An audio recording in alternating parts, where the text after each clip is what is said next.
Pessoal, passar uma dica para vocês aqui, corrente estralando, no meu caso estralando. Já lubrifiquei, tentei resolver, não sanou.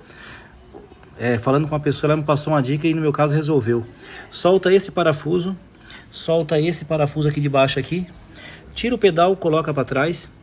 Você vai ter acesso ao pinhão. O pinhão tem as escritas para fora, os dentes dele entorta, fica meio torto, encavala na corrente onde ocasiona o barulho. Tira o pinhão, parafuso 14, coloca as escritas para dentro e monta de novo. No meu caso resolveu, não tive que gastar nada, simplesmente tirar e colocar as escritas para dentro, beleza?